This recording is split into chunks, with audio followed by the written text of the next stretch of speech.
តោះមកមើលលំហាត់លេខ47គេថាអង្គធាតុ2មានម៉ាស់រៀងគ្នាគឺ m1 ស្មើ5គីឡូ m2 ស្មើ10គីឡូត្រូវបានចងភ្ជាប់គ្នាដោយខ្សែមួយឆ្លងកាត់ដោយរកដូចរូបអញ្ចឹងគេយក Z ស្មើ10 Newton ក្នុង1គីឡូក្រាមសំណួរកគេឲ្យយើងរកសម្ទុះរបស់ដុំម៉ាស់នីមួយៗអញ្ចឹងមុននឹងយើងគណនាសម្ទុះយើងត្រូវស្វែងយល់ពីបាតុភូតនៃរកនឹងសិនថានៅពេលដែលយើងធ្វើការព្យួរវាអញ្ចឹងហើយមាននឹងអីកាត់ឡើងអញ្ចឹងវាមិនអាចនៅស្ងៀមមែនអត់ពេលដែលយើងប្រឡែងដៃទៅច្បាស់ណាស់គឺ10គីឡូគឺត្រូវបានទាញឲ្យ5គីឡូឲ្យផ្លាស់ទីឡើងទៅលើអញ្ចឹងឲ្យ5គីឡូវានឹងផ្លាស់ទីឡើងទៅលើចំណែក10គីឡូវានឹងផ្លាស់ទីចុះទៅក្រោមដោយសារតែទំនាញផែនដីអញ្ចឹងនៅពេលដែលអង្គធាតុ10គីឡូផ្លាស់ទីចុះខម5គីឡូផ្លាស់ទីឡើងលើអញ្ចឹងម៉ាស់នីមួយៗនោះគឺសុទ្ធតែមាននៅសម្ទុះអញ្ចឹងគេចង់ឲ្យដឹងថាតើម៉ាស់10គីឡូមានសម្ទុះប៉ុន្មានម៉ាស់5គីឡូមានសម្ទុះប៉ុន្មានអញ្ចឹងលំហាត់យើងគឺមិនអាចខ្វះបានទេគឺការគូសឌីយ៉ាក្រាមរូបភាពដើម្បីដឹងថាតើអង្គធាតុទី1មានម៉ាស់ម៉ារងកម្លាំងគេខ្លះអង្គធាតុទី2មានរងកម្លាំងគេខ្លះដែរតើអញ្ចឹងយើងចាប់ផ្ដើមធ្វើការគូសរូបចូលអញ្ចឹងចំពោះរូបយើងអាចធ្វើការគូសឡើងវិញនៅប្រព័ន្ធរករបស់យើងហើយក៏យើងចាប់ផ្ដើមធ្វើការម៉ាស់របស់វាទៅបាទអញ្ចឹងអង្គធាតុទី1គឺមានម៉ាស់5គីឡូនៅខាងឆ្វេងអង្គធាតុទី2មានម៉ាស់10គីឡូនៅខាងស្ដាំអញ្ចឹងយើងត្រូវកំណត់ឲ្យបានថាអង្គធាតុហ្នឹងគឺអាទី1ផ្លាស់ទីទៅណាទៅស្ដាំផ្លាស់ទីទៅណាអញ្ចឹងអីដែលយើងកំណត់សម្គាល់គឺអាធ្ងន់ទាញអាស្រាលអញ្ចឹងឌីយ៉ាក្រាមដែលយើងត្រូវនឹកឃើញមុនគេកម្លាំងដែលយើងត្រូវនឹកឃើញមុនគេគឺជាទម្ងន់អញ្ចឹងទម្ងន់ន័យថាអង្គធាតុទី1ក៏មានទម្ងន់របស់វាផ្ទាល់ខ្លួនគឺ m1c អង្គធាតុទី2ក៏មានទម្ងន់របស់វាដែរមែនទេគឺ m2c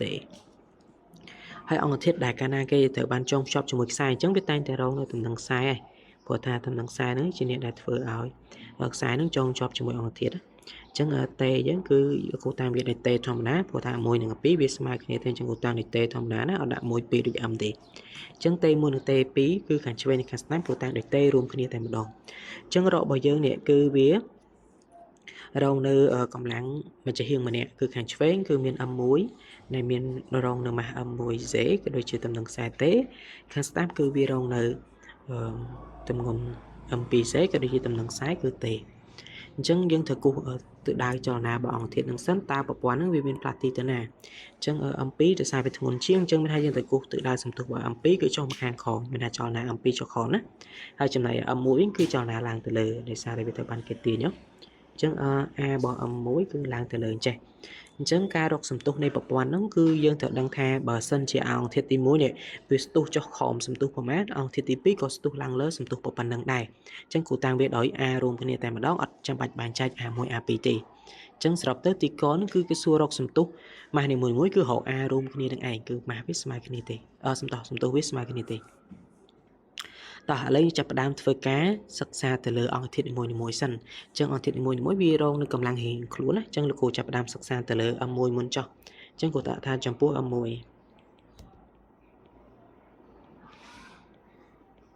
បាទអញ្ចឹង m1 យើងត្រូវដឹងថាវាគឺវាមានកម្លាំងដែលមានពើលើវាមានចំនួន2នេះគឺគេខ្លះគឺ m1 Z ក៏ដូចជាតេអញ្ចឹងយើងសិក្សាតាមច្បាប់ទី2 Newton ដោយសារតែអង្គធាតុយើងគឺត្រូវបានផ្លាស់ទីអញ្ចឹងគឺបដូរពីភាពនៅស្ងៀមឡើងទៅមានចលនាអានឹងគឺវាមានសន្ទុះហើយអញ្ចឹងតាមច្បាប់ទី2 Newton ណាអញ្ចឹង sigma F ស្មើអីបាទអញ្ចឹងគឺ sigma F ស្មើនឹង ma អញ្ចឹងយើងអាចដាក់ថា sigma F1 ស្មើ m1a 1មកដើម្បីកុំឲ្យច្រឡំតែ a យើងដាក់ទៅតេអញ្ចឹងបានហើយមិនដាក់1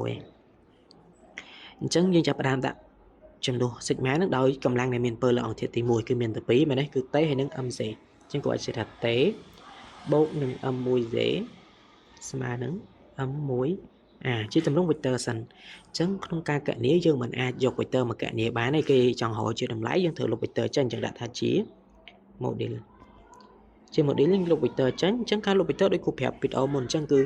ធាតុរបស់វាមានប្រមាណចេញមកវិញទាំងអស់ទេគឺអីគេតេ m1z ក៏ដូចជា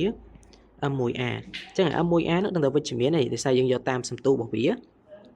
ដោយឡែកតេនឹង mz នេះវាអាចមានបូកមានដកអញ្ចឹងយើងមើលលើទិសដៅវាជាក់ស្ដែងថាណាបូកណាដកគឺតេយើងមានទិសដៅឡើងទៅលើនេះតេចំណែកឯmz ទិសដៅចុះក្រោម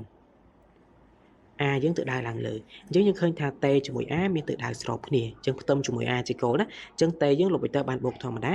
Cho nên âm môi dễ lúc Peter bán sẽ nhà độដោយសារតែវាផ្ទុយជាមួយទៅដៃចលនា A យើងដែលឡើងទៅលើអញ្ចឹងអង្គធាតុទី1របស់យើងគឺទទួលបានសមីការប៉ុណ្ណឹងអញ្ចឹងលោកគ្រូទុកវាចោលសិនដោយសារតែបើសិនលោកគ្រូទាញរកសំទុះនៅនឹងឲ្យហើយអាចរកឃើញទេព្រោះថាវាជាប់ទេតំណឹងសាយដឹងថាស្មើម៉ានទេអញ្ចឹងកណនីចំនួនលេខទៅច្បាស់ជាប់ទេនៅហ្នឹងហើយអញ្ចឹងកុំតន់ធ្វើអីវាយើងចូលមកកាន់ចំពោះអង្គធាតុទី2សិនគេលើយើងអាចមានវិធីសាស្ត្រដោះស្រាយអញ្ចឹងដាក់មកចំពោះ M2 វិញអញ្ចឹង M2 យើងនៅតែសិក្សាតាមច្បាប់ទី2ញូតនដដែលគឺ sigma F ស្មើនឹង sigma F2 ស្មើនឹង M2A នេះយើងអាចទៅសេអក្សរត្រង់នេះថាតាមច្បាប់ទី2ញូតនផងគួរបានសេអញ្ចឹងយើងដាក់ផលបុក vector ដូចមុនតាមមកគឺតេបូកនឹង M2Z ស្មើនឹង M2A យើងលុប vector ទៀតទេដោយសារมันអាចខ្វះបាននៃការលុប vector ជា model ជា model យើងផ្ទៀងផ្ទាត់រវាងទិសដៅរបស់តេ MZ ជាមួយនឹងធៀបជាមួយ A ជាគោលណាអញ្ចឹងតេយើងឃើញថាទិសដៅវាមានព្រួញតេឡើងទៅលើចំណែកព្រួញរបស់ A ចុះមកក្រោមអញ្ចឹងត្រង់នេះយើងអាចនិយាយបានថាតេមានទិសដៅផ្ទុយជាមួយ A អញ្ចឹងលុប vector បានសញ្ញាដក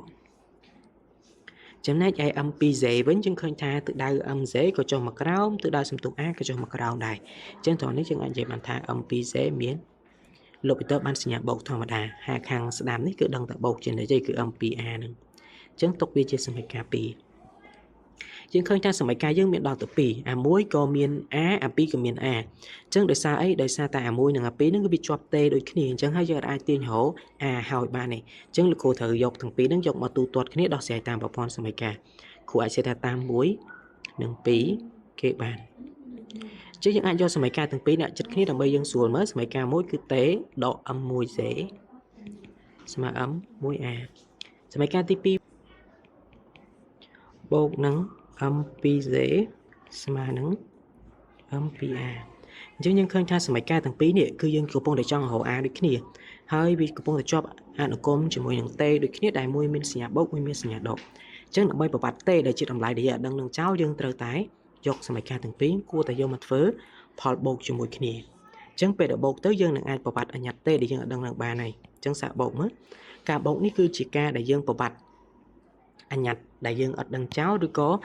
សម្រួលនៅសញ្ញាដែលផ្ទុយគ្នាអញ្ចឹងលោកគ្រូទៅយកសមីការអង្គខាងឆ្វេងនៃសមីការ1ដកមួយសមីការសំដៅបូកជាមួយនឹងសមីការអង្គខាងឆ្វេងនៃសមីការ2អញ្ចឹងអង្គខាងឆ្វេងនៃសមីការ1នេះគឺមានតេដកនឹង M1Z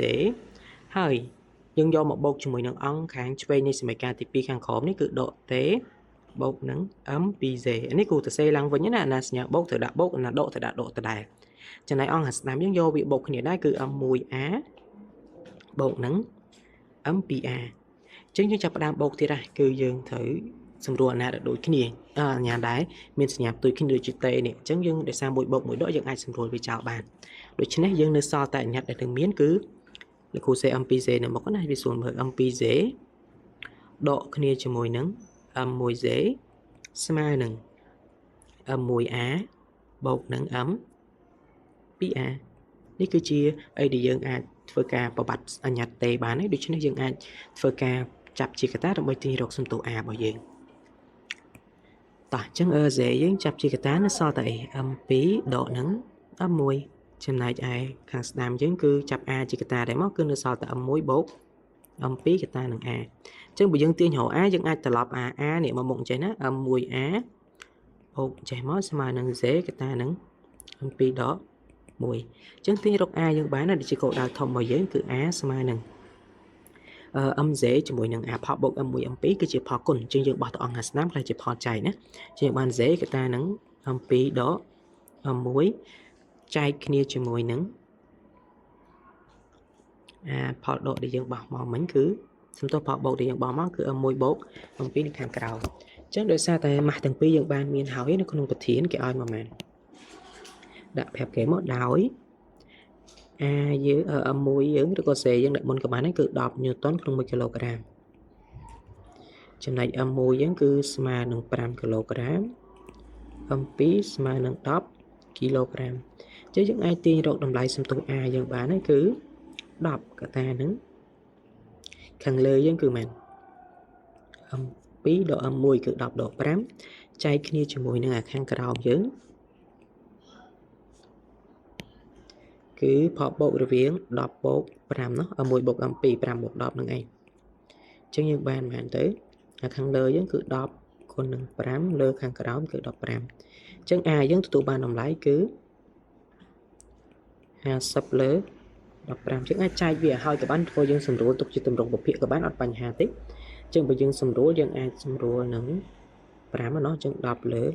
3អញ្ចឹងស្មើនឹង 3.33 ម៉ែត្រក្នុងវិនាទីការ៉េបាទនេះគឺជាសន្ទុះអញ្ចឹងបើសិនយើងចង់រកតំណែងខ្សែដោយសារសំណួរទី1មាន2ណាសន្ទុះផងតំណែងខ្សែផងអញ្ចឹងការរកតំណែងខ្សែគឺងាយស្រួលទេកាលណាបើយើងមានសន្ទុះហើយនោះរកតំណែងខ្សែយើងដាក់តាមសមីការណាក៏បានទាំងលោកគ្រូហោះយកសមីការមួយចុះដោយសារតែយើងបូកស្រាប់យើងស្រួលអញ្ចឹងតាមមួយនេះសមីការដើមយើងតេដកនឹង m1z ស្មើនឹង m1a អញ្ចឹងលោកគ្រូអាចទាញយកតេយើងបាននេះគឺស្មើនឹង m1a បូកនឹង m1z ហើយក៏យើងអាចចាប់ m1 ជាកតាទៅនៅសល់តែ a បូក z អញ្ចឹងយើងចំនួនលេខចូលយើងបានតម្លៃបាន m1 យើងគឺមានតម្លៃ5កតានឹង a យើងគឺ10លើ3ឬក៏ 3.33 ក៏បានបូកគ្នាជាមួយនឹង10បាទអញ្ចឹងយើងទូទាត់លេខនឹងខ្លួនឯងណាបានមែនទេអញ្ចឹងយើងបាន 13.33 គុណនឹង5នោះឬក៏យើងអាចធ្វើតាមទម្រង់បូកពភាគក៏បាន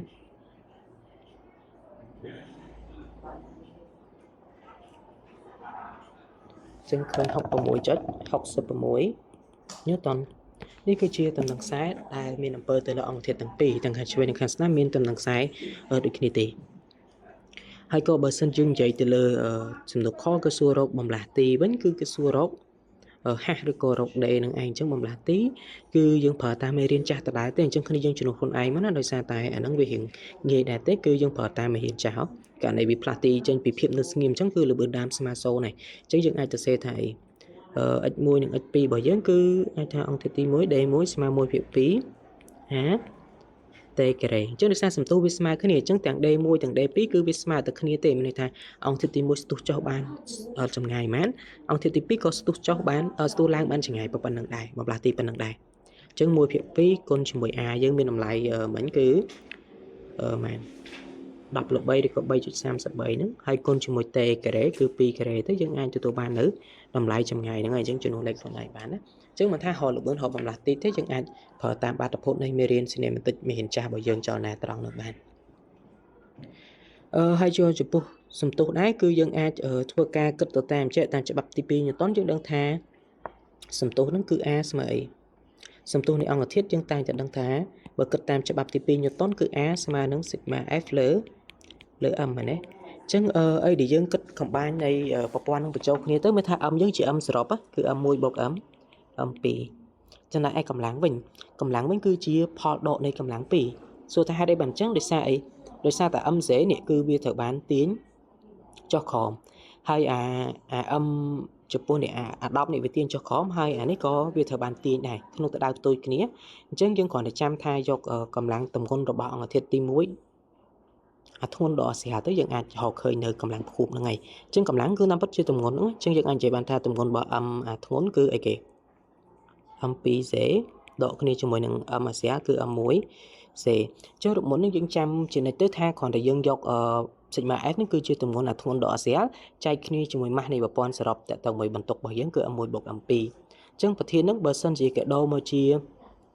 m1 ធ្ងន់ជាងវិញន័យថាយើងទទួលបានផលដកគឺ m1 ដក m2 លេខ m2 ដក 1 ទៀតហើយអញ្ចឹងការស្រាយរបស់យើងទោះយើងលុប vector បានទៅដៅផ្ទុយគ្នាក្នុងប្រព័ន្ធនីមួយៗ m1 និង m2 ប៉ុន្តែនៅពេលយើង combine បញ្ចូលគ្នាគឺយើងនៅតែឃើញផលដកលើផលបូកដដែលរវាង m2 m1 ហ្នឹង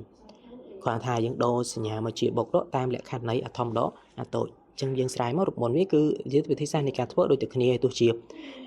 ខាងឆ្វេងនេះគឺមានទម្ងន់ឬក៏មានម៉ាស់ធ្ងន់ជាងក៏ដោយយើងគ្រាន់តែដូរការលុប vector តិចតួចទៅ combine បញ្ចូលគ្នាយើងទទួលបានសន្ទុះនៃប្រព័ន្ធរបស់យើងហើយ